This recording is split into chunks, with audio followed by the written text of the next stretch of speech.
Ito nga pala yung araw na nagpunta si Wisdom dito sa Maragondon. Nag-reply kasi siya sa story ko na kung pwede daw siya sumama kapag nagpalipad ako. Yung sabi pa nga niya kahit tagapulot lang daw siya. At yun, nag-set kami ng pecha kung kailan kami pwede. At ito na nga yun. Dito kami nagpunta sa maluwag na loting ito. Tapos ito, konting kwentuhan. Tsaka kinuha ko na rin yung drone goggles. Pati na rin yung RC2. Sinet ko na din yung settings para maipatry ko sa kanya yung goggles at ma-experience niya yung FPV. So ito na, start na kami. Medyo malakas ang hangin ng araw na yon. Kaya daan-daan lang, nag-umpisa kami sa normal mode, tapos sports mode, tapos nag-try din ako ng manual.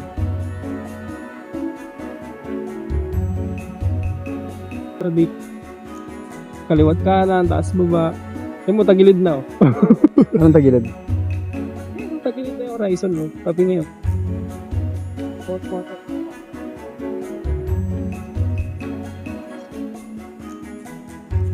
Kayo mo. Ha? Tumamit ka ata eh. Kaliwa.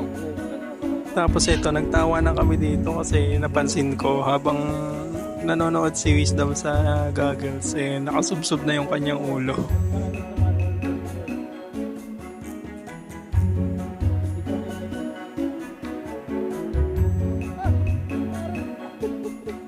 At ito na nga yung hindi ko inaasahan. Katulad ng nakita nyo sa video ay nag-crash na naman yung drone natin. Nakakainis. At ito, sinubukan kong puntahan yung drone. At pagpunta ko doon sa drone, ay hiwa-hiwalay na yung battery, yung mismong drone, pati yung mga inilagay ko sa kanya na protection, natanggal din. Ang pinakamatagal naming hinanap ay yung battery.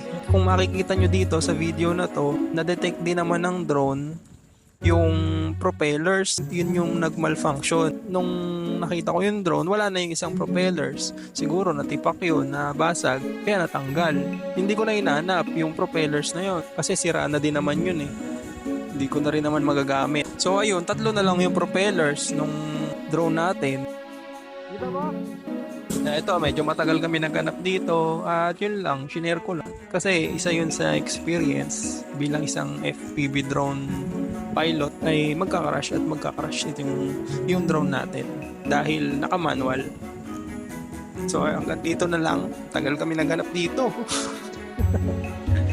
So hanggang dito na lang, tapos na to, paalam.